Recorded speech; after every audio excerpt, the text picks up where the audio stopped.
Whoa! There we are. We're on. Everything is golden. We made it. Hopefully you can hear all of us. I have hopefully. We have there is a lost episode of Writey Tonightey for that very reason. So yeah, there's a history for that. But yeah, welcome back to Writey Tonightey. Writey Tonightey.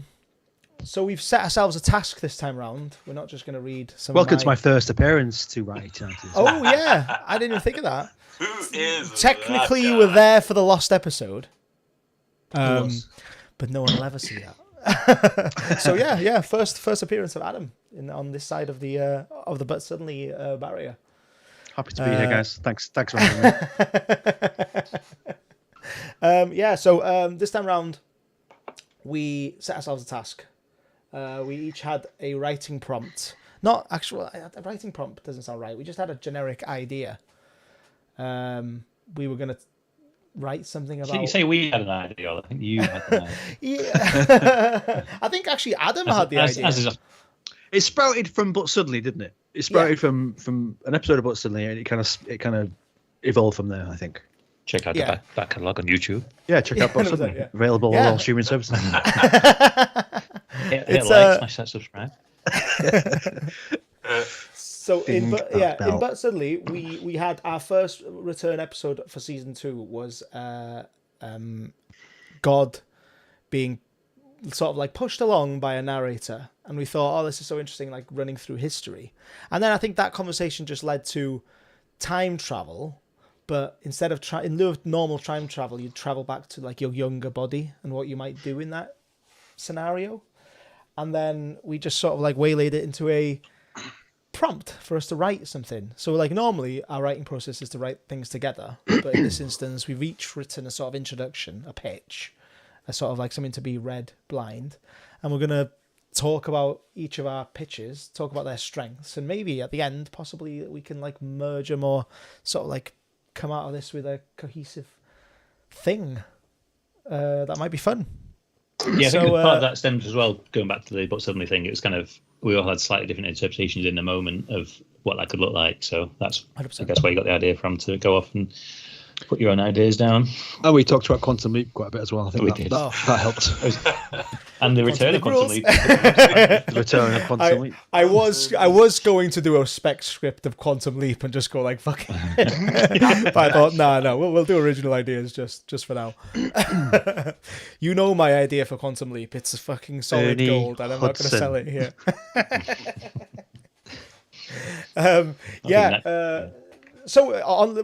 Time loops. We were just given the prompt. I'm not sure what the actual prompt was, but it was something about traveling back to your own time when you were younger. It was just it was like visiting your younger self, wasn't it? Essentially. Yeah. To affect change. Yeah. So all of us, bar Phil, have written something.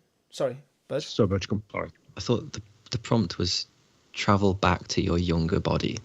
Was the the prompt? Yeah, that is. That's how I put it. That is how I put it. Yes. No, just massively misheard it.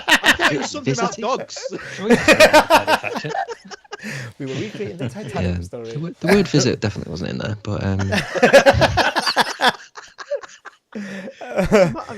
has anyone made themselves visit their own? That'd be actually kind of cool. I wouldn't mind that if like older mentor would be mentoring his younger self. But I think at least in mine, it is a traveling back to your own body sort of jobby. Same. That's part of the whole thing of it, how you interpret it, isn't it? So I guess I suppose that's the magic of doing it this way. I suppose like you get like various interpretations. We just talked about like very brief bullet point brief, wasn't it? So yeah, 100%. And we didn't expect much. I think we've all got. I think at most we've got 10 pages, so we didn't expect like massive amount. Not me this time. That's the old Bergeroni is giving us 10 pages. Not me. Bergeroni. More like 8. It's more like 8. Don't forget the title page as well. Title page. And the last one is just like time. cut to titles. So that's fine. Fair enough. So yeah, we've just got all prompts. So I think we'll start off with Luke's. Luke Williams. Let's do it. If you wanna, we won't jump into it yet. Why don't you give us talk you through it a little bit? Yeah, talk us through it. What was your inspiration? What was it was.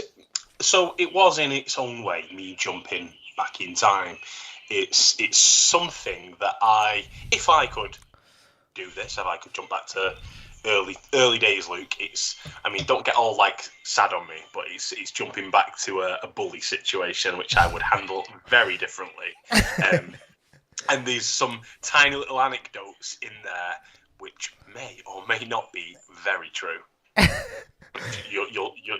Which you'll see. So my writing is somewhat drawing from I can imagine you passionately like writing something like, "Yeah, fuck you, Dave." Getting sweaty at the memory. Number of expletives.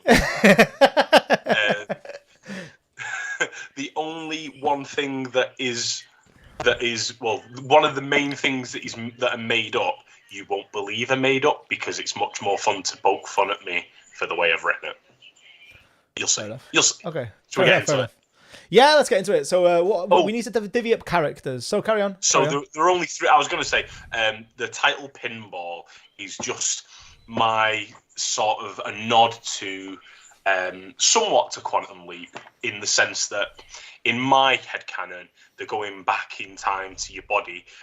In my headcanon, it's not something my character would necessarily get to choose. They're being kind of knocked, so to speak, between points in their own timeline. Okay, That's interesting.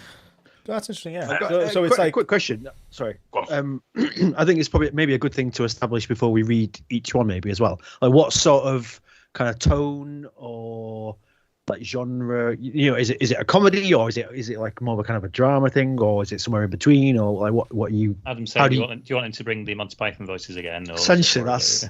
Well, in a roundabout way, that's an important point. Like, is it? Oh, yeah. You tell me.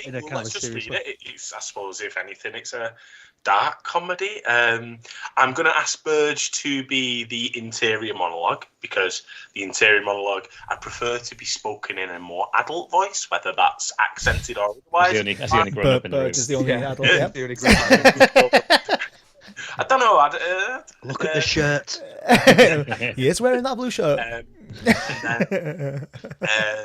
There are only 3 roles, and only 2 of them really speak in depth. The main character's called Digby, and this. What's Go on. Can I ask what knocks him into the loop? Have you addressed that, or are you going to leave it as like an open-ended question? No, it's all it's hyper narrative. I don't give any stage direction at all, because the interior monologue of the central character serves to give you all that information, really. Cool. I suppose. And also, I knocked this up in a good old 40 minutes when we were all like, Writey Tonightey, we're doing it tonight, and we've all done something. I was like, yeah, go on, I'll just throw something down. So be honest, it was procrastination. You were meant to be doing But Suddenly. I was meant to be doing But Suddenly. Fair enough. But yeah, so we'll see how we go. So I'd like Burge to do Digby's interior monologue. I'm just gonna Adam, you can do Digby speaking, and Phil, you can do Jenny. Iolo, I'm going to have you take a back seat on this one. I'm going to have you save those vocal cords. That's absolutely fine by me, mate. I'm very happy to do that. Okay. Right, let's get into it. So it's nothing to do with me now. It's off to you guys. Cool. Maybe you could read the title. I'll read the title then, since I've got nothing else to do. So. Yeah. Pinball episode 1. Nailed it. That was fantastic.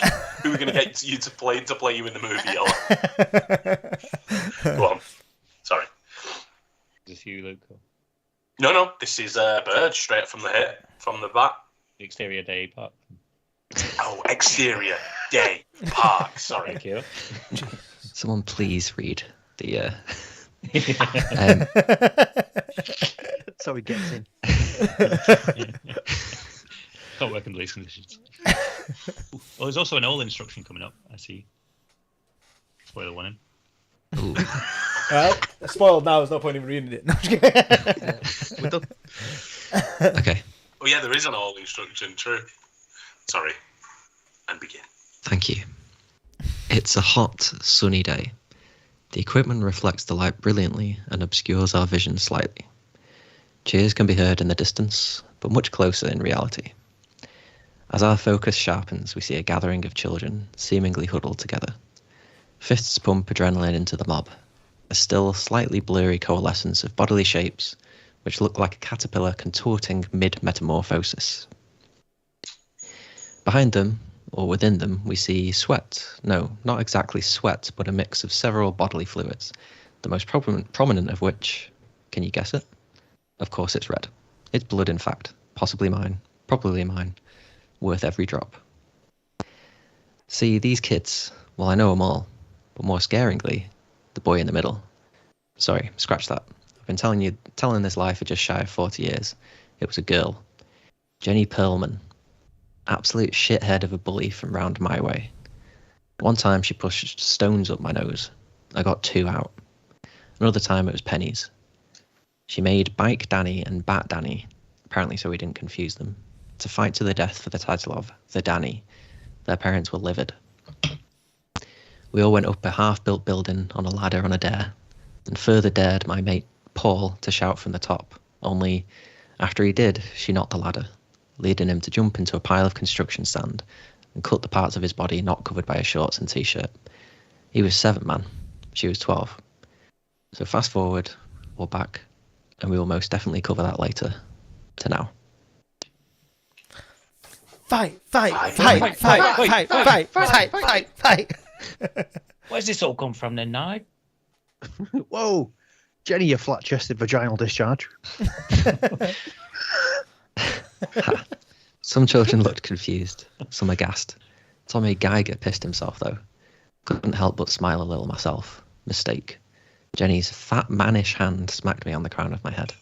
Who are you calling flat-chested? And yeah, I'm in charge, you dickhead. Ever observant, Jenny? At least you won't end up like your mum. I mean, you'll suck every dick on the street for a ciggy by the time you're 25, so I guess... Actually, never mind, I guess you do. A haymaker to the chest. Fuck me. Ugh! Where'd you learn that one?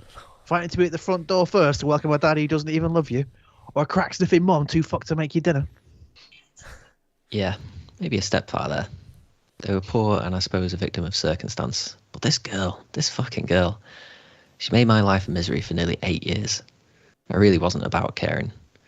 Even when it clicked and that whopper of a knee smacked me just shy of my crotch, winding me behind those beautiful, sweet, sweet tears. They were streaming now. A wonderful mix of wounded and rage-filled. I'll fucking kill you, Digby Connolly! I fucking ran, giggling my 8-year-old giggle, running on my noodle legs. I'd forgotten how fast I was. Best slip ever. I ran to a house, not mine. Clever like that I am. I knew she wouldn't suspect it when I slammed that door in her face as she chased me, screaming her screams. Job done. Very happy. But, not quite sure why I'm still here. Thought it might be a bit quantum leapy, but with me. Digby fucking Connolly! Shit, my throat. That's literally it. No, Fair enough, mate. That's all right. I want to read more. Swish. Yeah, 100%. That was good. Yeah. I like the narration. I think the narration leads it quite well. I think it's quite interesting to have like in a time loop scenario. I'd never really considered having a narration, but it's like quite interesting to have like the older person narrate over it. Yeah, this is my thought about it. Like, what's the mechanic going to be? I'm interested to see what everyone else has done. Like, so he's like aware. Because it seems like he's out of body, kind of observing events. But Just like retelling it later, sort of. Yeah, that's what I imagined. I imagined some. I mean, I didn't delve too deeply into it when I was penning it down. But I imagine I don't know. It served the purpose, if I'm honest with you. And to be honest, I really couldn't be bothered messing with all the headings in the writing scheme. I'll just put it in narration. Easier that way. Why not? That's all right. yeah, fair. And it seemed to come off to a fairly decent effect. Burge, masterful as always. But yeah, it was based somewhat on truth. Feel free to ask me who questions stuck stones about it off whenever your who stuck stones off your nose and where you live now? Did you seek refuge at the bully's house? No. So that's based off another story that did happen. I'm not going to name any names in case when we do become huge and famous, and Writey Tonightey is this huge show. I don't want to name drop any people, but we're getting sued already. Yeah, that's something that happened with this bully. It wasn't a girl. See, that's the bit that I said you wouldn't necessarily believe. It was a lad. Yeah, man, stones up my nose. Danny and Danny. There was two lads called Danny, and they had to fight. It was effing brutal. It was on a garden, and they had to wrestle, and it got really quite bloody. That guy who saw in the shop that you didn't want to go near. No, that's something else. But yeah, and what was the other thing? Yeah, man, the building site, that was bad. That was very real. My God, bud. Life in Manchester. I'm so glad I was born and raised in Wales. If you're watching this, you know who you are, Nubber. I'm coming for you if I ever get that time travel working. I've got friends now. So just curiously, because I'll ask F1 this question, but did you have a thought about the mechanism for how he's got there, or is that really something you've concerned yourself with at this point? I feel like I left it nice and vague. I feel like it may have been something that the main character knew was going to happen. They'd stepped into a machine or put on I don't know, a head device that sent the consciousness back, and maybe they were trying to aim somewhere. So quantum leak, it could be a technology available to actually think about. Exactly why. That's why I referenced it. I thought it was going to be a bit quantum leap. I quite like that. I quite like the idea that he thinks that this is his task. He's like, oh yeah, okay, I've got my own back on this bully, and then he's kind of like, oh, I'm still here. How the fuck? What am I actually meant to do then? I like that sort of confusion. I think that would be something that you could carry on with if you were if the story was to carry on. You thought that this was a momentary flash of a moment where you'd get to rectify this mistake and leave, and then now you have to sort of deal with the consequences. Maybe she becomes somewhat sympathetic at the end. I don't know. Yeah, very interesting though. Yeah, and I guess I don't know where else I'd go. I just threw my hat into the ring. And can I just say, name-wise, Digby, what was his Digby Connolly? That's a cracking name. Connolly. That's a cracking name. Okay, yeah. That's a great name. Digby is I know a Digby, and I love. And you missed something there, which was when he said, did I write enough with the racist slur? Did I write that? Delete it. Yes. So that was she says where this all because I know this is. Yeah, the reason because of the capital, I thought you might be going for Nigel. I didn't know whether it was. Sure. There's a racist slur there, which. Right. Fair enough. Yeah, that was the true story. Oh shit, that's dark. But the that's why I was going for dark. That's why I was like, I don't know, dark comedy. Yeah, fair play. That's not bad. I quite like that. I quite like the idea of it being a dark comedy anyway, because I don't know, you're dealing with your own past. There's got to be moments of darkness in it. I think that's something that you can't really necessarily avoid. There's always going to be something horrendous that has to happen to you that you try to rectify. It was good. I'm curious to see how everyone else handles it though. If anyone else went a similar route of own childhood. Funnily enough, I did actually. I feel like yours and mine could possibly coalesce to a certain degree.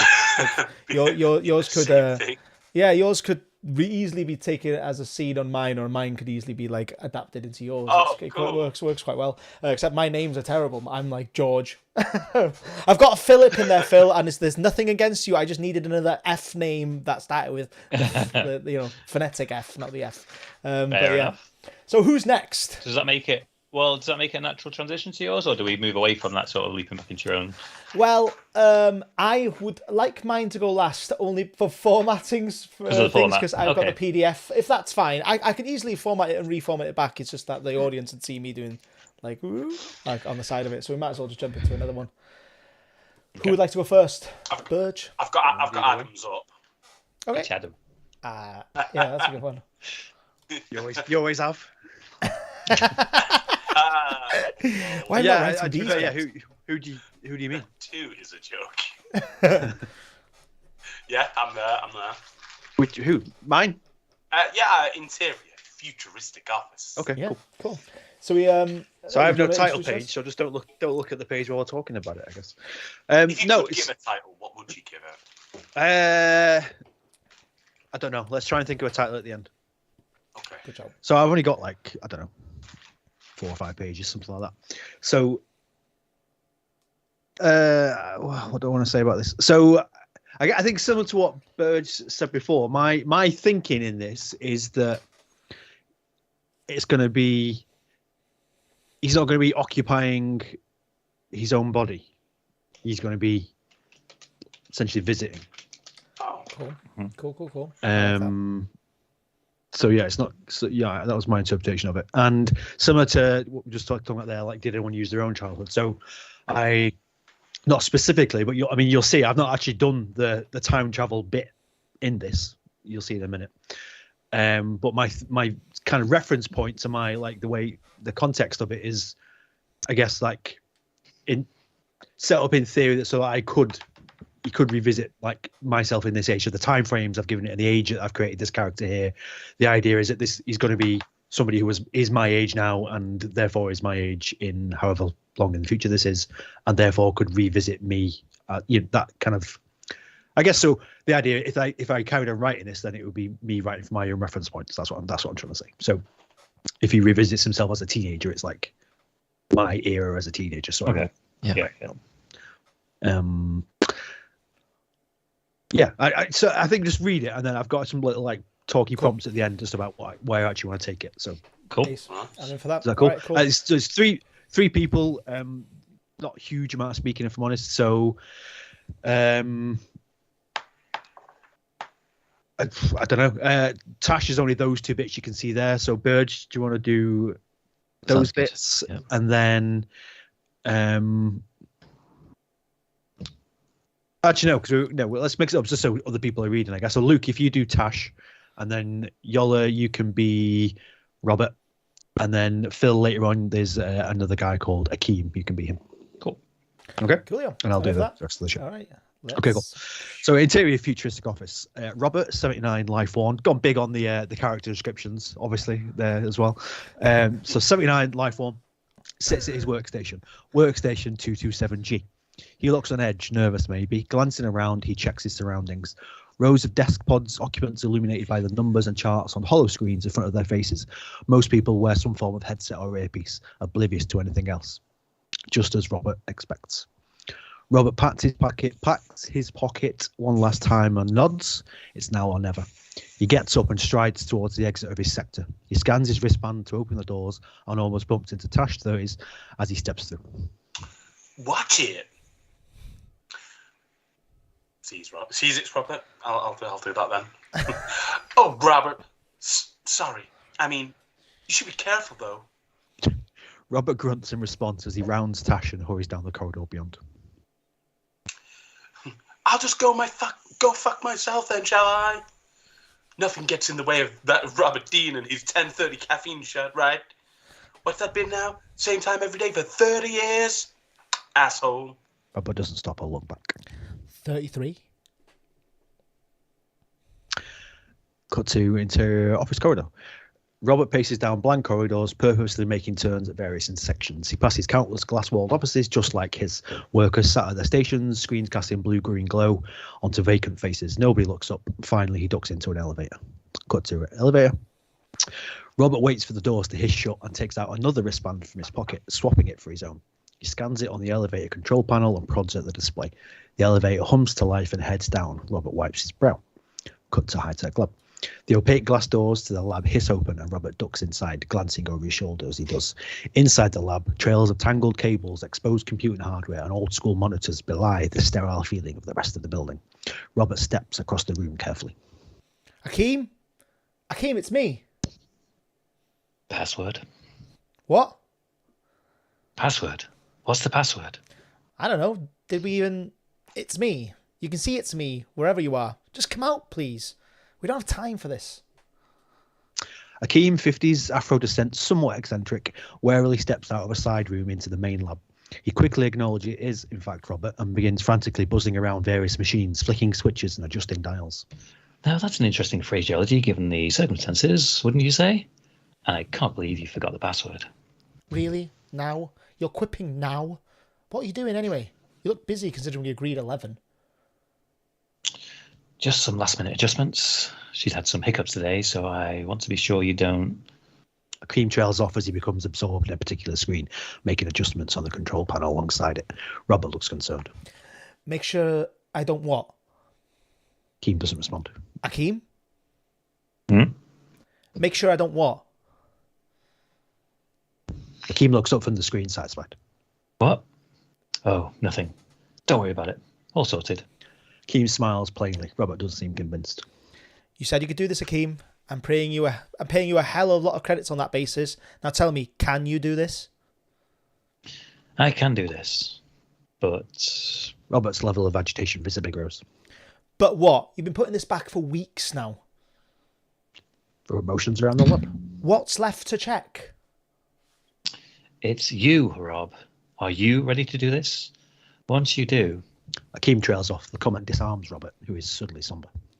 I know. No going back. I've told you 1,000 times, there's nothing for me here. This is my best shot at something. Akeem nods knowingly and concedes. He's heard the rationale before. Well, I know better than to try and talk you out of this now. You ready? Akeem motions towards a large metallic platform in the centre of the room. As I'll ever be. Robert walks over and stands in the centre of the platform. Akeem pats his friend on the shoulder before entering the side room, the door sealed behind him with a thump and a hiss of air.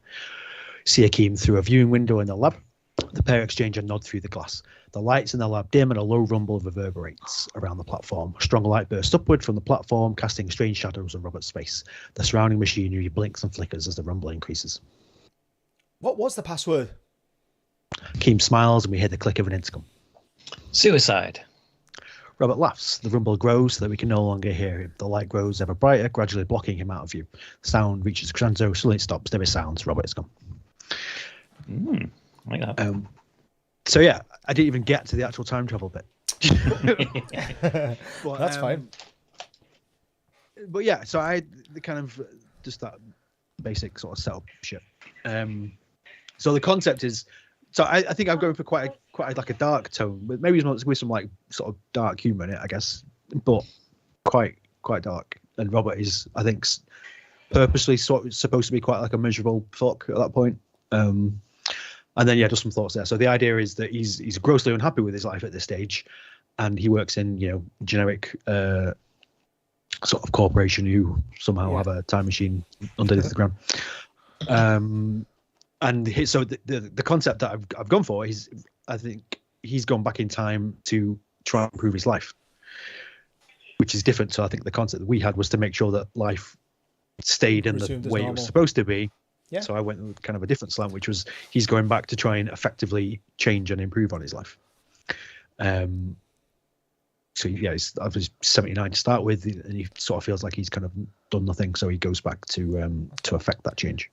It is. I mean, it is kind of, that's one thing that I thought of as well, because like you think like I think our original idea like gauged on we went back and we wouldn't want to lose our kids, so we would have to recreate everything to get back our kids. But I think fundamentally that's a really dark thought, like the idea that like you can like possibly like relive your life and then not get your own child back. So I did the same thing. I was just like a bit like I'm gonna steer clear of that, and I did a very similar thing to what you did, like improvement of his own life sort of jobby. Mm-hmm. Yeah, and it's got a couple of ideas that I kind of was then thinking about, because you've got, I suppose, with that concept, I think you've probably got to do a bit of the kind of like A Wonderful Life type thing about it.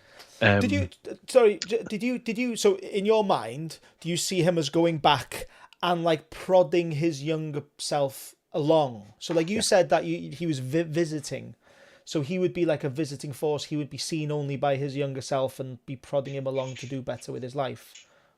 Yeah, I think so. So in my head, it was essentially he shows up and he's just him as he is exactly there. So he's like this just sort of grumpy 79-year-old bloke, and he visits himself like as well. at different points in his life. So I've written that. So the idea is, I think he's essentially got a list in his head that he's been thinking about for years while he's been sort of planning this, of like sort of key points in his life where he kind of sees that something went to shit, and the idea is he's going back to try and change that event in some way. Does he have control over this in any way? Because obviously he's pretty old, isn't he? I mean, you have to would he have to like live his life? Like, would he have to go and get a job? No, so I think the again, very vague at the stage, but I think the idea that I've got is it's almost like pre-programmed. So he's got like dates that he's had Akeem like, you know, plot into the computer or whatever. So he goes back and he's there for say a day or a week or whatever the predefined time is, and he knows that when that time's up, he's then gonna quantum leap style jump to the next X point in his life. But then practically, would that be an episode each? Yes. So you think in each section of his life, he's cool. I quite like like from this point here, episode 1, he goes back to himself when he was, you know, in the school play, and it was I quite like the idea of like the episode title being like the date and time of like where he's visiting, and like he has the. It's quite cool. I really like that. That's smart. So you think it'll always start with like setting the parameters with Akeem to which part he's going back to, and then he goes in and then comes back at. I don't know. No, because I think what I was trying to sort of set up there is he's not going back to Akeem. So once he goes, he's just essentially like kind of a passenger at that point. Like there's no. So he's given Akeem this list of dates and events. Yes. Yeah. You could rectify that. I think the idea is. Sorry, like the timeline he leapt from to go back to talk to his own self is no longer existing, because by interfering with his past self, that timeline is. That's what I was going to ask as well. Yeah. I think.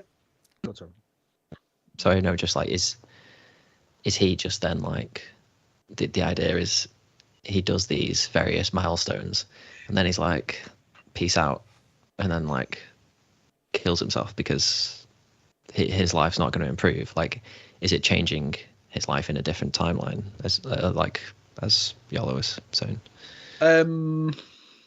This is the mechanics of time travel. Kind of like selfless for a version of himself that he isn't, essentially, isn't it? So it's kind of like I'm doing this for the betterment of myself, but not exactly me myself. Ultimately, I think he's thinking that he's essentially kind of sacrificing his current self to make another version of himself better, basically. Yeah. So that's his objective, essentially. It's like to give himself a better life. Yeah. Sacrificial. You know, you could not do that as well. What you could, in the sense that what you could do is, so he does something, and then you could possibly explore the impact, the consequences of what he's done through himself. So, like, I've seen it in I think in Doctor Who, but it edits your memories at the site. So you would have a composite knowledge of your life as it was, but you would have other bits that were added, so he'd suddenly have access to a second set of parallel memories. So he'd be able to, you know, I can see it now where he puts his head down and it sort of zooms in on his head, and you see sort of the original. I don't know, the original timeline, maybe we see the original timeline. Maybe you see what happened. So the event that he's going to change, maybe you see what actually happened in the original timeline at the beginning of the episode, and then you see the outcome, the impact, the change, positive or negative, at the end of the episode. You see what I mean? To show the progress. Lots of hands very close to the screen. Sorry. Screens. The other thing you could do, and this is me always thinking about season 2, is you could have him at the very end, right? At the very end, like, you could have like this exact thing we've just read now done all over again, but this time maybe he's like maybe a bit happier, maybe he's like got like a wife, or maybe he's like a bit happier and stuff, but he still chooses to do this. He still thinks that there's an element that he can improve. So in the second season, the version of what was his name? Sorry, I forgot his name already. Robert. The version of Robert we have here is different. There's a happier, chirpier Robert that still does it because he thinks that he can still improve on his life, and it's like a cyclical thing there, whereas like it's a never-ending story.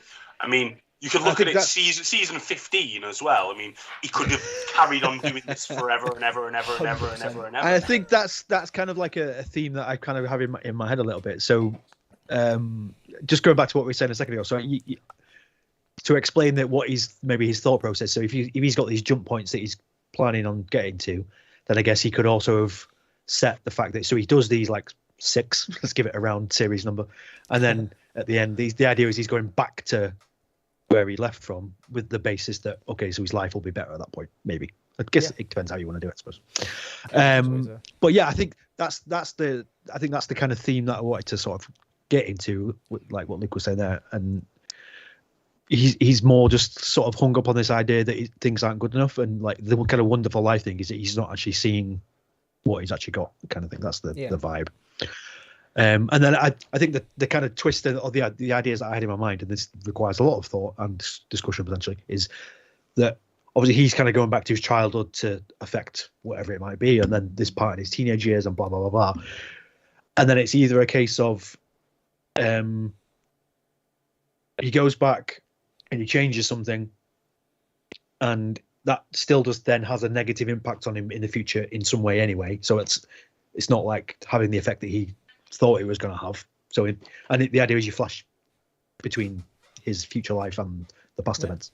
So you see him in the future, and it still doesn't kind of like change what he thought it was going to change. Or you see it negatively impact something that he did have that was good that he just didn't necessarily realize. So it actually kind of negatively impacts him. Mm-hmm. Yeah. Or the idea of, so he goes back to his childhood and changes something, and then when he jumps to the next point in his life that he was going to change, that's different than what he thought it was going to be because of the change he made in the first episode. So he changes something in his childhood, and then he jumps to like being 14 or whatever, and it's not what he expects because he's already kind of meddled. So then it's like a kind of a domino effect kind of thing. Yeah, and as you get through the episodes, it kind of gets more and more kind of convoluted, and he ends up kind of completely kind of lost with who he actually is. Do you know how you could finish it? He goes to his next jump, and he's just there in the ether because he didn't survive as like that to that stage. He died, and he's just gone now. Last episode says you should have not choked on that almond or whatever. I like it though. I really like it. I really like the idea that like the each episode is like a jumping point on like sort of like a things that happen in my life bucket list. I really quite like that. Yeah. Like you could either have it be like each episode's like the name of the like the date. So it could be like July, blah blah blah, yeah. Or you could have it be like the thing, like it could be exactly how he wrote it in the bucket list. Like episode 2 didn't ask out Morgan or something, and then like he goes to that thing, and like the entire concept is that he's trying to convince his younger self, like, listen, just ask her out, mate. She, like, you find out 4 years later that she actually really liked you, so go for it or whatever. So like it could be the words on his bucket list. I quite like that. Morgan, cool, mate. Morgan. I've got a couple of queries about some of the stuff you got in the script as it is. Okay. Like, so Akeem's like got a couple of ambiguous things there. So it's like mentioned about how the machine's having hiccups, and he's been quite vague with Robert about like last minute adjustments and things like that he needs to make. Is that anything you developed over in your mind, Canon, or no? It's just there. Just there. That'd be really cool as well. Because he's a bit sort of quirky and eccentric, so he's just like, I'm just like fiddling some last things, and he's put the ideas. It sounds cool. It sounds like I'm giving it some like secrets. It's there though. It's there to be played with, isn't it? It's like you could have him like throughout his jumps realize he like fucked over Akeem a lot, and he goes, "Oh shit, Akeem might have sent me down back. Like the password might be suicide for another reason." But yeah, I really liked it. I really like the idea of like going back and trying to improve one's life. There's a cool sci-fi element to it as well, which I was quite interested, because I did think that as well. I did think of like, like machines send me back, as like that's how I originally envisioned mine as well, to have like a sort of a bit where I had a machine shoot me back. There's some parallels with mine as well, which will be good to kind of like there's a couple of parallels with the ideas I was sort of toying around with actually. So I'll share those once with you guys over on yours. Cool. Yeah. That's cool. Why don't you tell me what your ideas are? Yeah. I know. So I really like that amazing thing Burge did. That amazing thing Iolo did. Oh yeah, Luke's idea about the thing. And I had that held down. I know what I've written, but why don't you tell me what you did? No, it's just specifically in this one, the idea of going back and course correcting. Essentially, it's like a guy's at a certain point in his life and he wants to go back. I really like the visual of elder and young person, like kind of like that Quantum Leap sort of like dynamic with the I can't remember his name. You guys all remember him, the Colonel. Scott. The, Oh no. no, Ed. Al. Yeah, Ed. Al. Al. Like you remember, you have like the older version of Robert, like prodding young Robert along. I really like that dynamic as well. I think it like works in a similar way as to Luke's narration does, because there's like. I do now, reading yours, I feel like there's a gap, like there's something missing in mine in that I don't have like the adult I do to a certain degree, but I don't have like the adult version commenting on the things that happened, which is like a really sort of interesting way of doing it. Like oh yeah, you know, it'd be a really nice way to sort of like bring in the discourse and immediately sum up a seed like, oh, this guy is an absolute knob, where with mine I think he's essentially there as the kind of exposition at that point, is he? And 100%, yeah. And I quite like the idea as well. I'm sorry, I sort of feel like I'm taking up a lot of time here, but so that he does the first couple of jumps, and then once he gets a couple in, his younger self might remember him from like, you were like, around when I was a kid. That's cool. That's cool. That's how I enjoyed it as well. Just all random shit like that. The only part that I struggle with, and probably purposely why I've not kind of started writing it, is how this like old man then suddenly starts like just befriending and hanging out with a kind of kid, teenager, or whatever. That sort of there's obvious kind of troubles with that conversation. Yeah. So I don't know how you get away with that part. So that requires a bit more figuring out. But I do like like as you said, exposition, because realistically, when you jump into your own into like the whole concept of jumping back into your younger body, you have to like as an exposition, like having to elaborate to the audience what originally happened in this scene, as well as this is what's happening now. It's like really quite difficult because there's like two things that you have to elaborate on. You have to like, this is how it originally ran, and this is now how it differs. And that's how I found it really difficult in mine. Like I was like, okay, like how do I elaborate upon how this played out originally? It's like without there being like a force to do that exposition. Yeah. But yeah, in the interest of time, maybe we should jump onto Burgess. Yeah. Sounds good. Yeah. Cool. So Burge is. Burge, would you like to introduce yours, bud? Yeah. So, the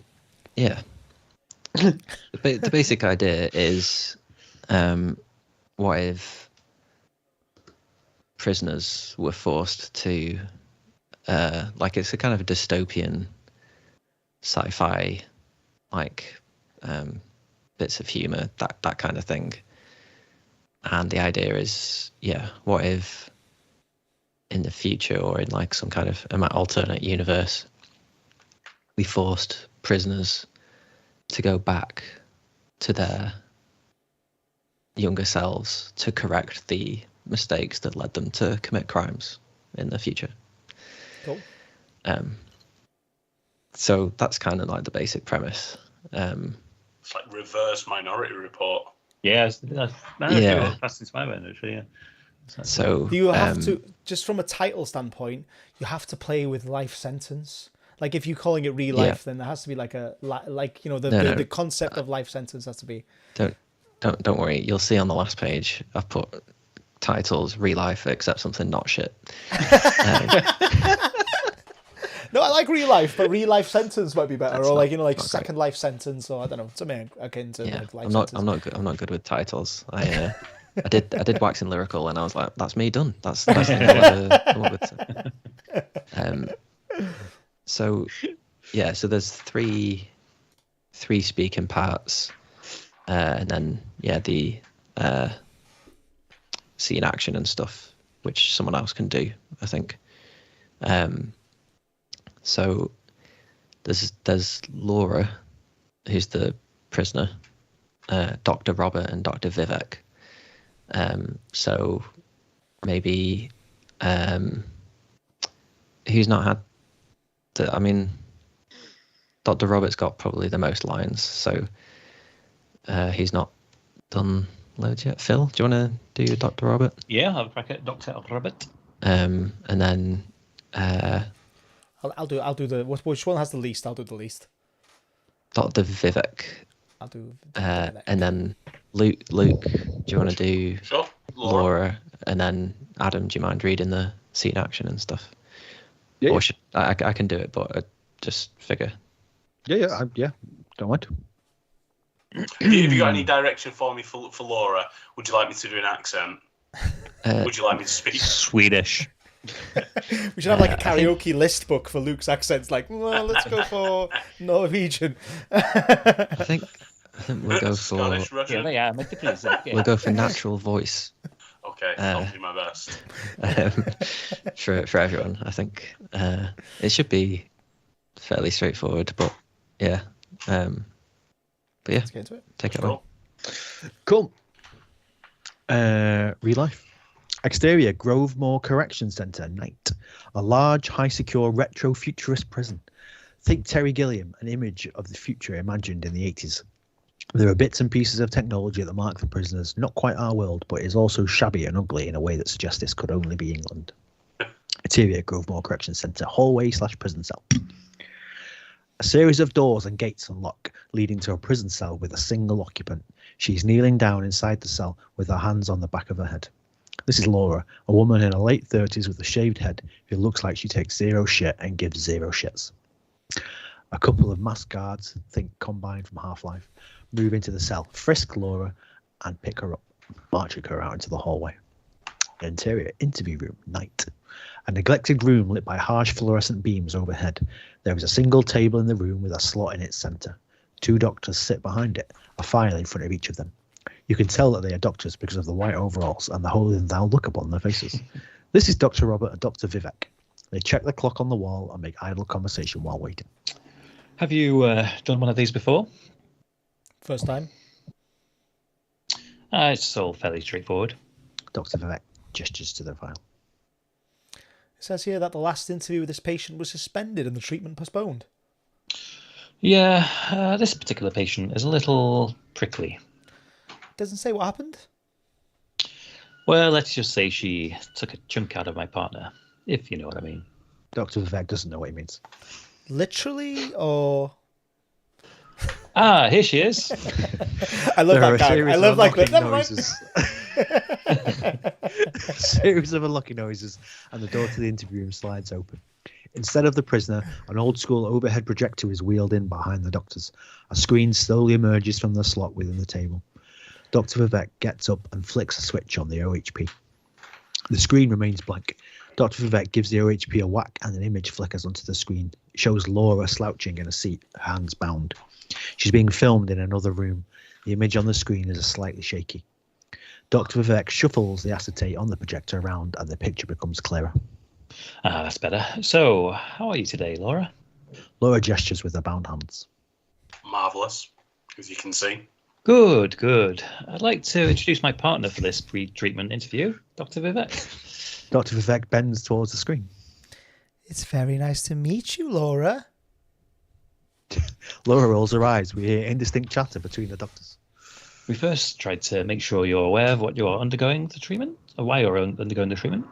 Would you mind telling us in your own words? I went over this last time. Yes, but... The image of Laura on the screen starts to flicker again. There's another loud thud as Vivek whacks the OHP again and the image rights itself.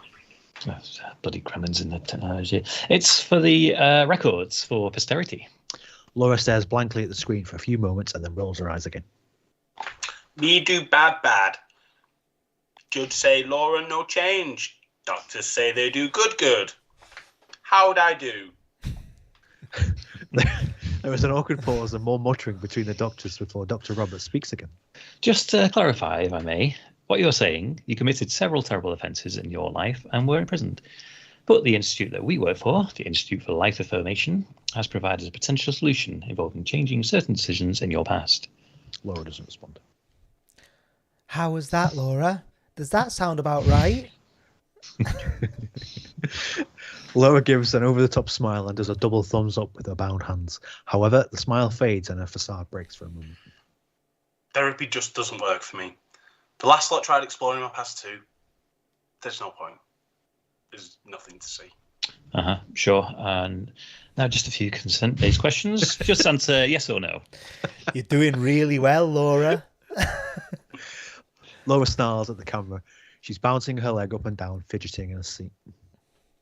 You are aware that this treatment is experimental, and you are engaging with us at an entirely early stage. Sorry. Whatever. Laura looks away from the camera, disengaged. Dr. Vivek looks awkwardly at Dr. Robert. We count that as a yes. You're aware that the Institute for Life Information will not be held responsible for anything that happens during your reunification or any decisions that you make. And you're aware that your new decisions may, in fact, end up having adverse impacts on your life. Confused look freezes over his face. Reunification? And finally, you're aware that we cannot pinpoint the exact moment you'll be reinstated in your younger body. We'll always aim for 11, as this is when we believe life decisions are in the personal sphere rather than the parental. However, sometimes the temporal pathways in the brain can trip us up, and we may be out by a few months, maybe a year. What are you on about? They said it was a new treatment. What do you mean re-entering?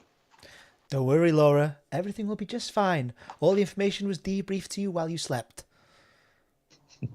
What? You made some bad decisions in your life, and now you get to go back and correct them. Two guards appear on the screen and use a stun baton on Laura, who struggles and then collapses. The screen flickers off, and there is blackness once again. Interior procedure room, darkness, and then a medical machine that looks like an MRI machine, if an MRI machine was made by a contestant on Scrap Heap Challenge. Laura lies on her back, strapped down in the machine. There is a droning sound as the machine fires up. Are you ready? What's happening? What is this? Good. The sounds of various switches being switched and levers being pulled, etc. The machine starts to power up more intensely. Loud beeps and whirring noises. An erratic flashing bright blue LED momentarily blinds Laura each time. She struggles in her restraints. What's going on? What are you doing to me? It can help to fix your mind on a memory from when you were younger. Something you regret. That's where we'll target.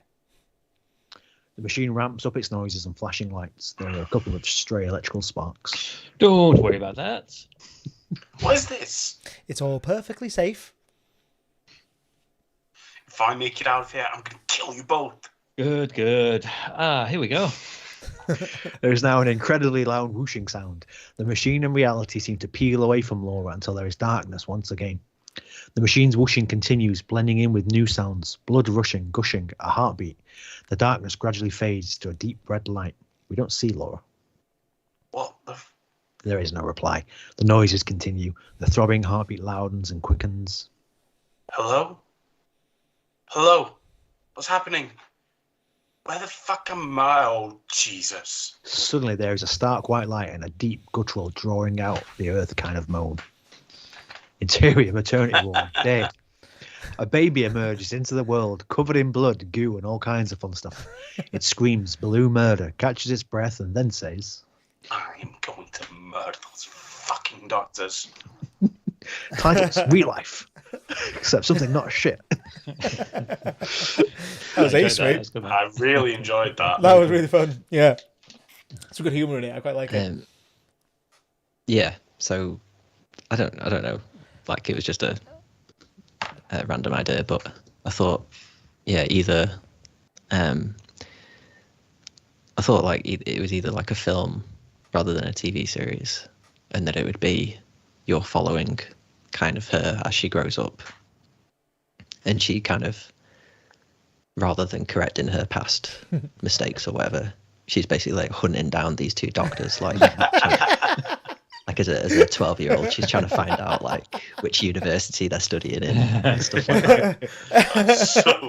I love it. I like. There's got to be a scene where like she's trying to she's waiting for mobility to her hand-eye coordination to kick in so that she can like hold a weapon to kill these doctors with. She's like, fucking hell, I can't even hold this fork.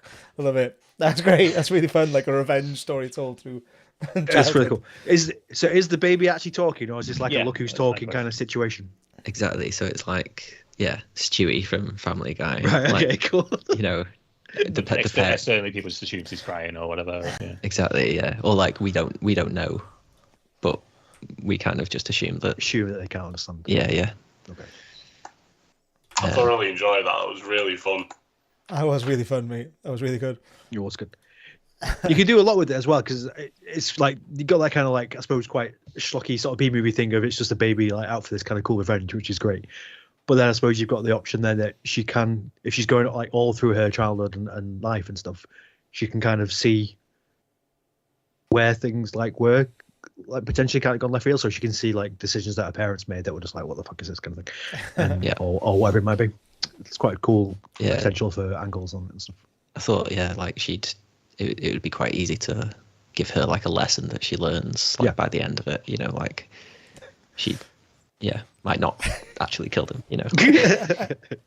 I do. Or it could be Octopus Head. Yeah, 100%. That was what I was going to say. Like, just have it be a baby murderer. I'd be fucking in for that.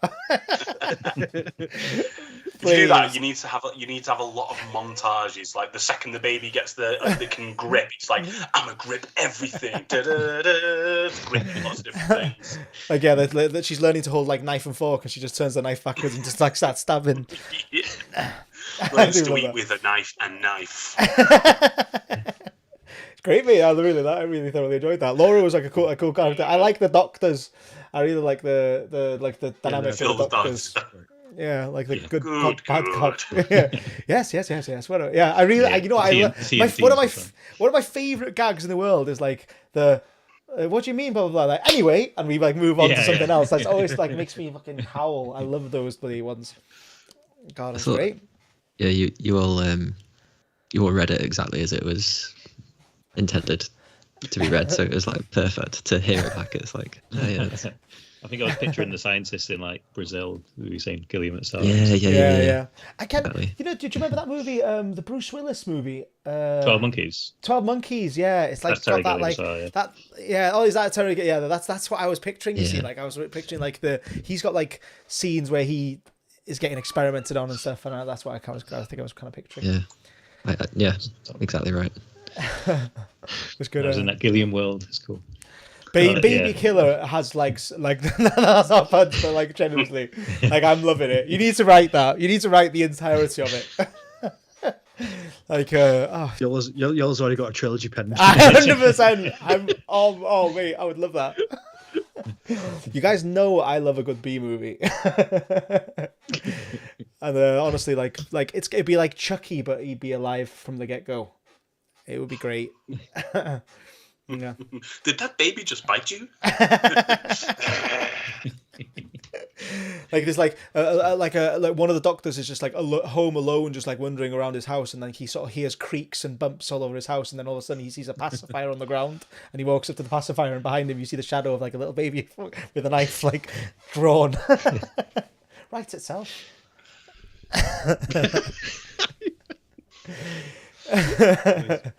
Yeah. It's great. It's like I can imagine it being like a parody of Baby's Day Out, if anyone ever saw that. Oh, I loved Baby's Day Out. That was an ace movie. That was always on like the BBC, ITV or something. Like man, with films like Dunstan Checks In and I love Dunstan Checks In as well. But yeah, it was ace, mate. I really like the so you in your mind, how does it play out? Does she get revenge on the doctors, or is it like a life lesson learned sort of thing, and she's appreciative, or she does both? Yeah, well, that was the idea was that she's like something. If it was episodic, if it was a TV series, it would be something. It would be like each episode would be a different age, kind of like Adams, that kind of thing. Yeah. But and like she's kind of seeking these doctors. That's like the overarching plot. But in each episode, there's like something that's she realizes about her life, or something that happens that she has to. There's a lesson at the end of each of those episodes. So it's either that, or it's like a kind of comedy revenge film where it's just all taken. I think I love that one more. Comedy revenge is always my favorite. The only other thing I thought, in fact, just as we started this stream, was that you could have it even more episodic, and it wouldn't be written like that, but you'd have each episode as a different prisoner going through this treatment. Oh, that's a cool idea. That's a really cool idea. So I like that. Yeah, I assume that's where you were going to go with it when you kind of set out the scene to start with. I assumed it was going to be like a kind of like a monster of the week sort of like this week. It's conveyor belt of it's just like different prisoners doing the thing. I thought it was quite cool. I like it focusing on Laura though. An interesting take would be that in the pursuit of these doctors, she immeasurably improves the quality of her life throughout the entire thing to the point where she's living this fantastic life, yet throws it all the way to the doctors, or forgives them, but then they die accidentally by it. One of those kind of tropes where she I'll see you later, and she presses the buzzer to get out and it accidentally crushes them or something. The one thing that she was missing all along was a purpose, and her purpose is to kill those doctors. So she actually does better for herself. She's actually getting really driven now and gets. You could also have the classic cool paradox where now she goes back in time and she commits the crime she was originally punished for in the pursuit of these doctors. That's true. Yeah, that's ace. Or she accidentally does that and she ends up being exonerated, and she's like, oh shit, now I have to kill these doctors and get punished again. I think with any time travel issues though, if you kill the doctors, what then happens to the event where she's been sent back? Is that no longer happening? Well, that's it. Yeah, I'm not sure, but I've gone cross-eyed. The way in my head I had it is that the machine. Well, yeah, maybe that's something. Maybe she can't. Yeah, so in my head, the machine kind of sends you back, the one person, and then brings them back to their body, but their life has changed, or their personality has changed based on their decisions. Yeah. So it's almost like a stasis thing where the doctors and everyone else don't change rather. So it'd be funny maybe if she manages to kill the doctors at the end of each episode, but then they don't actually die because she can't make those decisions, because she can only make changes based on her own life or something like that. Okay. Yeah, I don't know. Just thinking out loud. These are time travel thoughts. This is the kind of oh god, okay, time travel thoughts. the stress is... The only other thing I thought, not non-time travel related, but I thought it'd be quite funny if she was in prison because of fraud or something like that. She's not a murderer. Yeah. Something super innocuous. That'd be really funny. Pushed her over the edge. Yeah. Jaywalking. Cool. Should we move on to the script? 100%. Yeah. Sounds good. So I titled mine Bitter Everly Loop, only for the pun. That's it. Pretty much beforehand I'd called it Loop 54 or something. I'd called it. So the entire concept of mine doesn't have. It's kind of in line with Luke's one where he goes back to his own timeline, but I've left the reason why he does it a mystery. So the entire concept behind mine is, Groundhog Day. My favorite part of Groundhog Day is when he's an expert at his day. I always love that bit. So I really wanted there to be I wanted him to be an expert at everything that happens. And so the entire conceit of him going back is that he's done this before. Literally in the script, it's 54 times before. And in lieu of doing it a day, he at midnight on his 30th birthday, he shoots back to his 11-year-old body. And he doesn't know why, but he's done this loop over and over and over to the point that he's tried he's done the tried and tested Groundhog Day moral live your life, true love. He's literally checked all these boxes and he's still looping back. So he's kind of at his wit's end. So the idea I had was that he's now trying to. So his friend kind of gives him a seed of an idea of maybe it's something that you did on your first loop and that's why you're trapped in this internal loop. So he's now trying to relive his first loop on his 54th one. So it's a bit of a high concept bullshit, but essentially it's a comedy, and I imagine it's essentially an 11-year-old with the mindset of a 30-year-old who pretty much knows everything about everyone. So I was gonna say, so he's lived 1,000 years. I can't do the maths, but yeah, he's hundreds and hundreds of years old, essentially. 19 times 54. It's 19 times 54. I do have the number in there. It is over 1,000 years. So he's lived 1,000 years. I mentioned that he's married 4 different women and all this stuff. So he's an expert. So it's kind of that section of Groundhog Day where he knows to tell someone to avoid the puddle and stuff. Obviously, he can't do that because it's over the course of 19 years and it's hard to remember, but he just knows intricate details about everyone. So he is kind of like a smart aleck because of that. He's like a smart ass, and he knows how to do everything. And I play it off as a comedy, so he's like trying to figure out why he's constantly looping. And my idea was kind of similar to Adam's. Each episode, so there's an ensemble cast in this, but each episode you like, oh, maybe like every couple of episodes, or every episode he would like move up an age range, and he would like move along his age range, but there was still the similar cast of characters, and so you get to see how those cast of characters sort of like deviate and change along with him, and then like towards the end of the loop, maybe either he manages to break it or he has to loop back again, so he goes back to the start, and then we kind of like try and do it again. So that's the core concept anyway, so we might as well just start reading it. So the main character is Daniel, and Adam, I don't think you've been like a protagonist yet, I believe, so do you want to do Daniel for me? Adam Burton. Right. Yeah. Cool. Yeah. Only because I'm like my usual crazy writing. I wouldn't mind reading my own scene descriptions of that. But then there's a lot of other characters. So there's a sweet shop lady, JJ, George. George has a fair bit of speaking roles, and then there's the three F'ers, as they're called, three guys whose name begin with F, or the sound of F. You've got Fred, Frank, and Philip. So maybe Phil should be Philip, since it's literally his name. Outrageous. Typecast again. So so you've got Angela, JJ, Fred, and Frank to split between you. I'll do Angela. Cool. I'll do JJ. Cool. We need Frank. Oh, so but it's probably better off that Philip and Frank and Fred always speak together. Okay, cool. So whoever does George. So if we get Burge, you do George. Okay. Luke, you do Frank. Sure. And I'll do Fred. JJ and Frank. JJ and Frank. I'll do Fred. Burge, you're Angela and George. Angela and George. And Phil, you're Philip. Do you have another? And who else have you got? No one presently, but yeah, you can't be Frank necessarily because who's JJ? Sorry.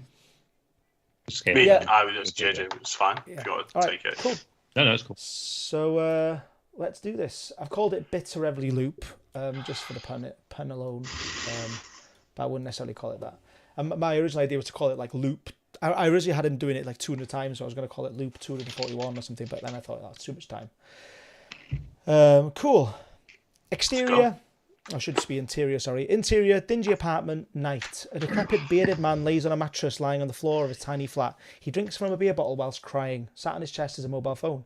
He takes a long sip of his drink and picks up his phone. The time is 11:59 at night. He breathes a heavy sigh. The clock turns to midnight. Smash cut to exterior, sweet shop, day. A young boy jostles a 50-pence piece in his hand, happily strolling towards a sweet shop at the end of the cul-de-sac. As he approaches the sweet shop door, he suddenly falters. He stumbles, steadying himself in the doorframe, and we hear a strange whooshing sound in the air. He blinks profusely and suddenly breathes a sharp inhalation of air. The boy comes to from his strange moment, a knowing look in his eye. His gait is now far less cheerful. He confidently strolls into the sweet shop. Cut to interior, sweet shop, day. Daniel enters a small, old-fashioned sweet shop, plastic tubs full of loose sweets adorning the back wall behind the counter. Behind the counter is Angela, who looks at Daniel and sighs. Daniel, you better not be here to stir up any trouble. I wouldn't want to have to call your... Can you not, Angela? You've caught me after a bad loop, and I just cannot deal with your shit right now. Language? Listen, let's cut to the chase, eh? Just give me a bag of bonbons, and let's be done with it. Do you have the money to pay, young man? Oh, yes. I forgot. I dared pocket a gobstopper 3 years ago, and now I've been labelled a miscreant for life by Mrs. Second Marriage. It's honestly a surprise you remember, seeing as in 10 years, you'll be dribbling in a nursing home accusing everyone who visits you of stealing your rhubarb and custards. What? Just fetch me the sweets, lady, and use the scoop for fuck's sake. We've known about germs for at least a few centuries, you know. Being in the 90s is no excuse for poor hygiene. I'd rather not have ranted piss coating my sweets. Those sweet pink little balls of heaven are about the only good thing about doing this all over again. Angela shakes her head in disgust. Too cynical. Too cynical. Yeah, I've just got fucking balls to them all. He's 1,000 years old. He's bound to be like super cynical. Angela shakes her head in disgust. I meant the reading of it. Is that no, that was perfect. Too aggressive, You nailed it. Absolutely nailed what I was going for. I'm so grateful. Angela shakes her head in disgust, turning and fetching the tub of bonbons. She scoops some bonbons into a paper bag and holds the bag out for Daniel. You're a terror. Here, take your sweets and go. 50p. Daniel places a 50p coin on the counter. He grabs his bag and makes his way towards the door. He grabs a bonbon and tosses it in his mouth. Oh, God, they are good, though. It's a shame these kind of shops will become nothing but a novelty in 10 years' time. Kids will always want sweets. Angela lifts the tub of bonbons, noting some stuck to the side of the tub. She reaches a hand in and loosens them up. Daniel looks disgusted. Yeah. Those not want them basted in vinegary finger juice by your piss-ridden hand. Daniel leaves. Cut to exterior cul-de-sac street. They perfectly written. I'm so happy I picked the right person to read that. Like I was literally worried about like how that would be read and he would come off an arsehole. That was perfect. Daniel, bonbons in hand, makes his way up a street. He eyes the sweets up reluctantly, furling his lip at the germ-ridden sweets. A young boy, trying in vain to climb a road light pole, jumps off and greets him. JJ is a long-haired boy full of energy. He wears old-fashioned clothing, hand-me-downs from his elder brothers. Daniel, do you want to play? Are those bonbons? Did you steal them? Can I have one? Daniel does not seem pleased to see him. Daniel tosses him the bag. Go ham. Now fuck off. Seriously? The entire bag? Lost my appetite. Now jog on. Got places to be. Daniel continues to walk onward. He stops momentarily by a wall with a loose brick and pulls it out. Oh, what are you doing with that brick? Should we throw it at something? It's for later. I thought I told you to fuck off. Are you playing out today? Gary down the road told me. About a secret way into the old brickworks. Said there was a body. Yeah, I'm not interested. How did you... Listen, I've no time for this shit. I mean, no offence, JJ, but you don't get a good until you're at least 18. Then you become a right laugh, getting blind drunk and finding any excuse to whip it out. But for now, you're just a hyperactive pissant, and I've got no time for it. JJ stops in his track, looking on as Daniel paces forward. Whip out what? Daniel turns towards him. Exactly. Daniel marches onwards towards the park. Excellent reading of JJ as well. By the way, Luke, that was perfect. Yeah, I had a specific person in mind of JJ, and you literally like embodied him for a while. Sound like one. Right, cut to exterior, park playground day. George, a shy, gangly child, sits alone on a swing. He looks towards three rough-looking boys playing on a climbing frame. Don't bother with them, mate. They're the effers. We pan to reveal Daniel has taken a seat beside George. Sorry? Fred, Frank and Philip. We call them the effers. Arseholes from good Christian families who all met at church. Seems their parents were far more concerned with their children not swearing than not being utter dickbags. Right. And you are? Daniel, listen, I can't be asked with this, so just let me just sum it up. We're best friends, or at least we will be, or have been. I'm not sure of the vernacular. Regardless, you're always a good friend to me through every loop, so I thought I'd get the ball rolling early. We normally don't meet up until school starts back again, but fuck it, I'm not a loss here. I need a sounding board. George looks utterly baffled. What? Wait, we're best friends?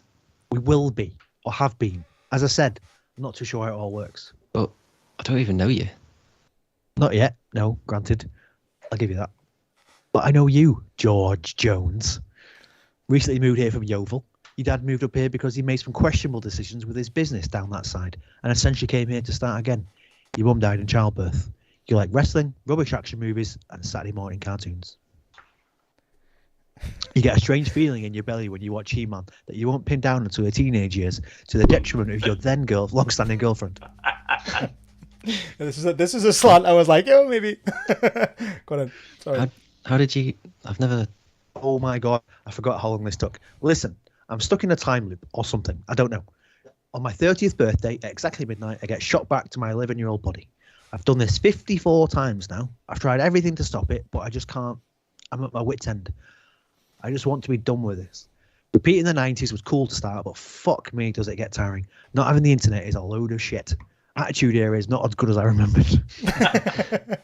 Daniel buries his head in his hands. There's a long pause. Stone Cold's good. Daniel lifts his head and smiles. Perfect. That's the perfect reading of that. Why do you have a brick? That's for later. So we good? Can we move forward now? I don't know. It's all a bit weird. How can I... Suddenly, George is interrupted by the effers looming over them. Which one was I? I think I was Fred, wasn't I? Okay, go for it, mate. Get off the effing swings, you. Oh, it's supposed to... Am I whispering the whole thing? No. So I see it. Get off the effing swings, you homos, before I make you. Fred, Frank, and Philip stand menacingly in front of the pair. Did he stutter? How about you three fuck off before you get hurt, yeah? The three gasp at the F word. They form crosses on their chests. Oh, it's a sin to swear. You'll go to hell for that. And what your dad does late night in those service station car parks isn't. That's the Christian double standard for you. Hey, you don't dare say anything about our religion, you effing C. I'll have you. Effing C. I know. Great. The only thing you'll have, Fred, is a venereal disease around at the same time as Philip's wife. Are you off your head? Don't worry. You'll be far too busy hiding your deep roulette machine debts to notice. What are you on about? Let's get off the swings or I'll effing punch you. Come on, Fred. We all know you're hardly the cock in this trifecta. You're just a little fucking bollock that hangs lower than the other. Now, Frankie boy here, he's my man. Only one out of you three that has got the bollocks to do something. Does surprisingly well for himself too.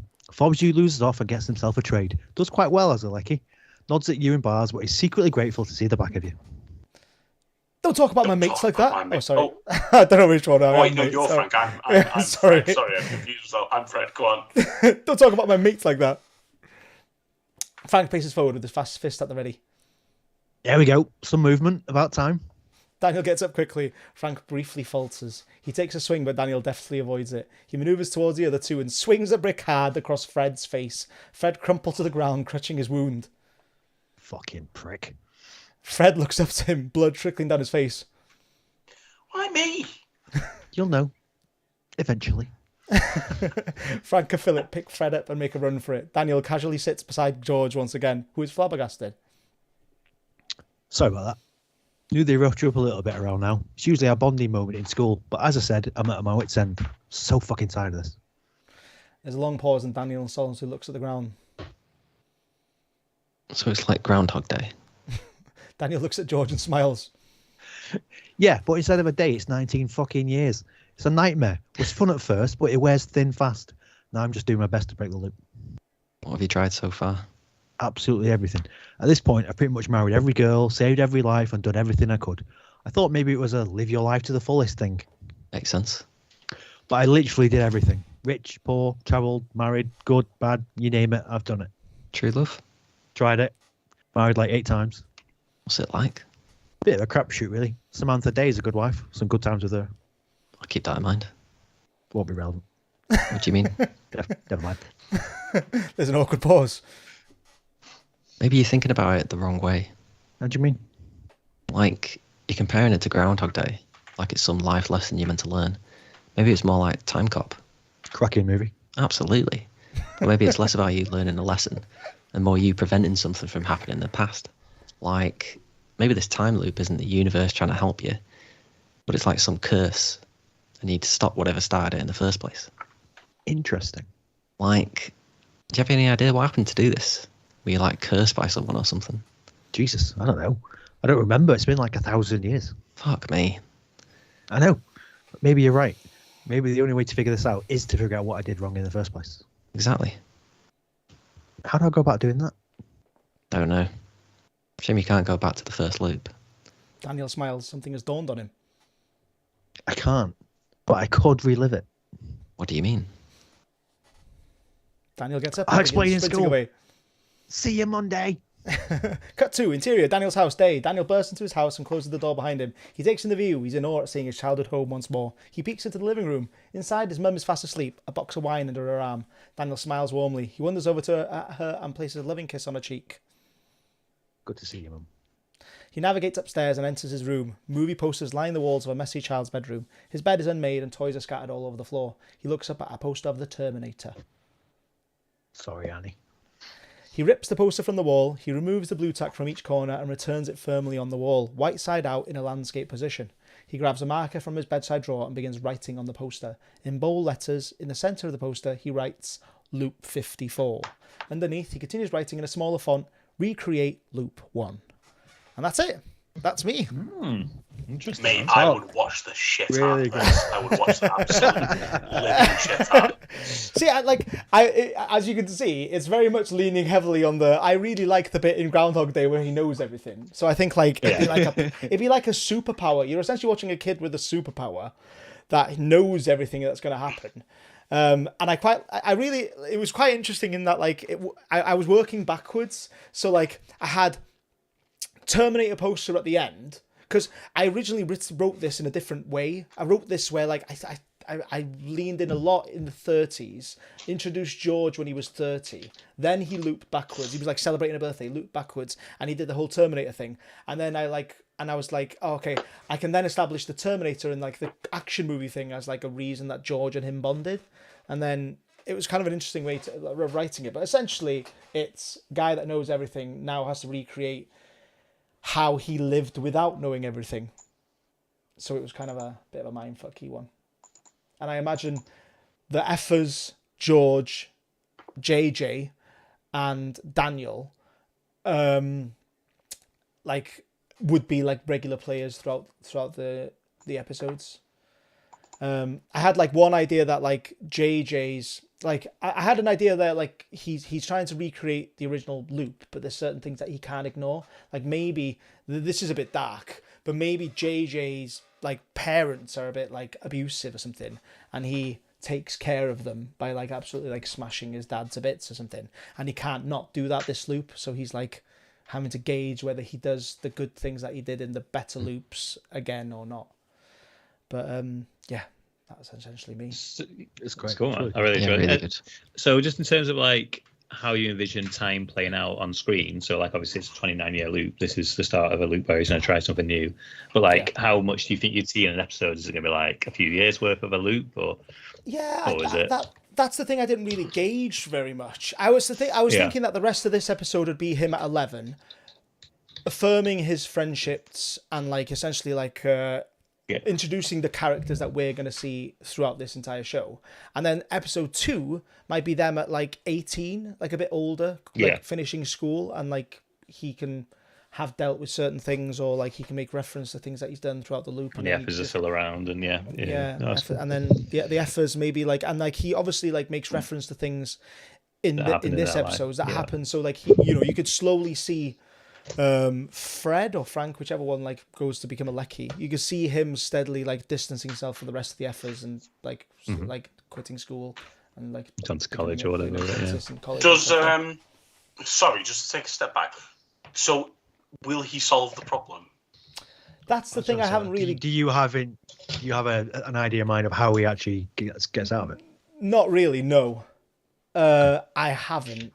It's either going to be something that he overlooked that was very obvious, and you just go straight Groundhog Day with it, where he didn't realize that like he should have done this, or he should have improved everyone's life. I did actually even think you wouldn't have to have him recreate things. Like that conversation with George can just go very differently, and George could instead of suggesting that he recreates the first loop, George could just like suggest like, oh, maybe you should be like as helpful to people as possible, because I think that'd be quite cool. A kid with this like superpower of knowledge helping all these people that are surrounding him. Like that might be the one thing he hadn't considered. He'd done like a lot of self-serving things, married loads of women, but he hadn't actually considered maybe he could help all his friends. An altruistic aspect to it. Aspect to it. You could have it play out like that, and that might work as well. The only reason I got you know what you could do. What? You could have Fred grow up to be a diabolical scientist, and this is punishment. This is punishment for the brick.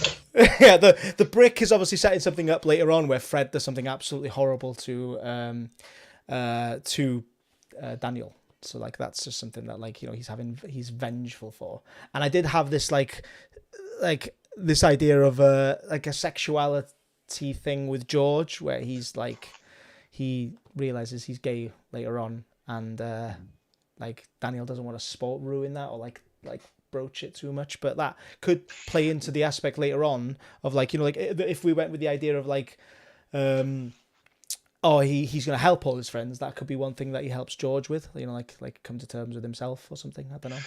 It'd be interesting if you set up like maybe there was some, maybe he says like, oh, sometimes there are things that happen that are different, and what that could be. Maybe these like a nemesis. He's got an enemy that's working in the background, and he's never noticed that all through every single loop, this this guy is tripping him up along the way to sort of steer him off course. I don't know. You've set up a really intriguing but impossible loop. You need a. It's called the Debonair. It's just a practical joke. Yeah, it is a hard one to solve. I will give you that. If I'm perfectly honest, the only reason I went with the whole recreate loop 1 thing was I thought you guys might think I was somewhat cheating, because like I was like, oh yeah, he's not necessarily like, because our conversation was very much us recreating our own lives. So I was like, oh, maybe I've like fucked this up a bit, and I should be having him recreate the life, because there's an element obviously I'm missing by him looping back. You do miss like, because there's certain elements of these kind of time loop things that I wanted to skip. I wanted to skip there being like an origin. That's why like I originally had like this really long bit of like 30th birthday, screwed it off. I was like, why not just have him like count down until midnight and just get him to like jump to the past. And I also wanted to skip the whole where am I, what year is it sort of thing. I really just wanted to like blow past that. So I just thought, why not just have him have done it a million times before and just he's already really jaded and cynical about the whole thing. Yeah, and honestly, if I could cast it now, I would literally cast all of you in those exact roles that you played. You played them so fucking well.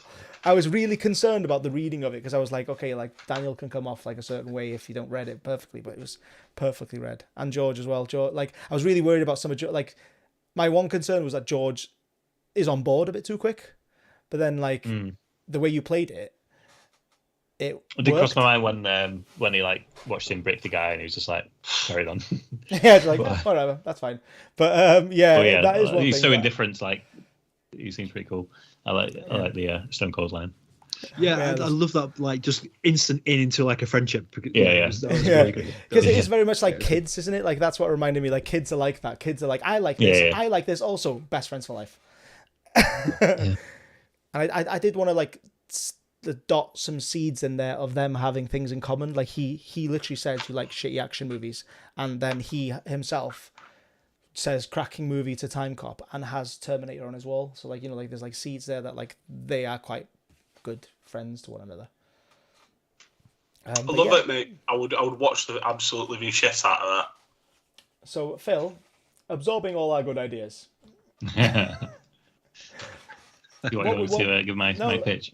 What would your pitch be? Just sell it to us. Just like tell us. Well, like I said, I've not actually got anything on the page at all. But I was thinking along the lines of a guy like in the 30s or whatever, who's kind of gone off the path he was supposed to be on. He's possibly even like in front of a judge. He's in trouble for some shit he's done. But then by some weird mechanism, he gets to go back in time. And the idea I had was that like his dad was like a successful businessman, and he was like supposed to be the guy who's supposed to take that on. But along the way he balls it all up. It was all going to lead to a single joke about how this guy was in Devon, so you're going to do Cornish accents, and because his dad was running this business and he was going to pass the business on to him, he was the Devon heir. No way. So you were literally going to do it the Devon heir. All roads. I'll do like 20 pages of that. You are the Devon heir. I love it. Bracket Patrick Stewart voice. We got to have Cornish accents though, so I don't know about Patrick Stewart. But yeah, no, for me the idea would have been something along the lines of going back and correcting things that have gone on in your life to give you a better life, essentially, as Adam was sort of alluding to. Yeah. And I guess as Burgess scientists were kind of, but then and the things that got the stumbling blocks for me, what's the mechanism for actually going back in time? Like one of the ideas I had was like he's in the playground and he's on a merry-go-round or something from his youth and goes around a few times, falls off it, and then comes to as a 12-year-old or whatever. That's quite cool. I like that, like Life on Mars-y sort of like aspect. Yeah, something like that just sort of has that moment of kind of. But in that instance, it would have the thing you alluded to a minute ago, Yola, about. Wait, where am I? What year is it? I'm not saying anything against that. It's just but personally didn't want to have to like. And then the other aspect I struggle with as well is if you're inhabiting like a younger version of yourself, what's your awareness in that sort of thing? You've got your memories and your consciousness as a 12-year-old, but you're kind of trying to. Yeah. Because well, in your instance with Daniel, he's obviously 100% aware of the things that have led him to where he is. Yeah, it's that expectation that's quite hard, isn't it? Like. Yeah, it's a tricky one to get down. Yeah, you have to establish what happened, and establish now how it differs. It's quite a difficult one. Like I really like, you know, the one thing I like possibly like having that other adult like in Adams, like having that person there literally like direct it, or as Luke's had was a narration. Like that's a good device to do it, I suppose. But they're really, really good though. I enjoyed them all. And they're all very different as well. It's cool. Yeah. I love like the sci-fi aspect of some of them and stuff. As I said with you, Luke, like yours could easily be like encroached into mine realistically, like where it could be. I could see that. Like the bully, you got that the moment bully, with the bully and the sort of. That's and he's, kind of what I was. Who knows how it plays out and what. I really like the sci-fi. I really like the sort of like, I think like there was like a Terry Gilliam vibe of, obviously like he referenced it himself in like Burgess, but like Adams had like a 1984-y sort of like pods aspect to it, like a sort of like dark dystopian future that he ends up leaving. So it'd be really interesting. I like the sci-fi aspect of it as well. It's cool. I think this was a rousing success, guys. Really good. I thoroughly so enjoyed I suppose the other question is, Yola, what did you envision for the follow-on from this now? Do you want people to like develop their scripts? Do you want to try and write scripts together with similar themes? Or? Entirely you guys' prerogative, realistically. I mean, you know, like if I'm honest, I was thinking like kind of like innocently going like, oh, we can just like grab bits and bobs of each of them and just like wedge them together. But I think they're just in concept, they're just so different. I think it's just like up to the individual of whether you want to develop it or not. If you want to carry on with your story and then we can do it, or we could even set a bounty later on that is carry on with those scripts, see where they go. Like why not like finish them and then literally we can assess the follow-up of what each of ours was, or we could swap them. You know, I could finish one of yours, you could finish one of mine or something. We could like play around with it later. Maybe that might be a cool idea. But let us know what you want us to do in the comments below. Oh, you know, I've got this one pet peeve now. I'm on the TikTok wagon, right? And I'm also on the YouTube short wagon. And you know what fucking irritates me more than anything is this. They do this thing where they like, there's like a message above them, or there's like an image above them, and they just do this, and it fucking drives me nuts. I fucking hate it. Just this pointing, just doing this. Oh, fucking hell, drives me fucking nuts. It does. But anyway, regardless, that's a complete other tangent. Your little rant there is the clip we need to make for our TikTok short or YouTube short. And then like Phil at the bottom just doing this. Yeah, just you pointing to it. It irritates me to no end. But yeah, what you want us to do it there. I mean, for next week we can gauge. Not next week. Next week is but suddenly. Week afterwards, Cracking the Whip is what the tenuous title of the Cracking the Work in Progress, Phil's title that he gave it, where we all work on charity cases together. That's coming up. That's a new one that's getting added to the roster. And then after that, the possibility is that we come back to this and we'll have decided something by then. But I really like this dynamic. I mean, yeah, there's something to be said about like having a big piece of writing and us all reading it and just like and enjoying it or whatever. But I really quite like having little different flavors of things to read. It was quite nice. So maybe we can like set another bounty for next time, or I think the idea of having a prompt and each doing like 5 to 10 minutes on that prompt is like great. Like I mean, it's been really enjoyable, isn't it? To like exercise, I guess, as well, isn't it? Yeah, 100%, absolutely. So like maybe we'll figure out another one if you just so happen to stumble along this video and you have one to give us one. If not, we'll think of one ourselves. Turns out you're a robot. I had a dream once, and I kind of like woke up, forgot about it, but I was like convinced that in the dream I'd had like the best idea for a script for an idea. I was like, God, that was so good. I wish I could have. And I was like trying to piece it together throughout the day, and then at the end of the day, I was like, oh, it was just at the end they turned out to be robots. It's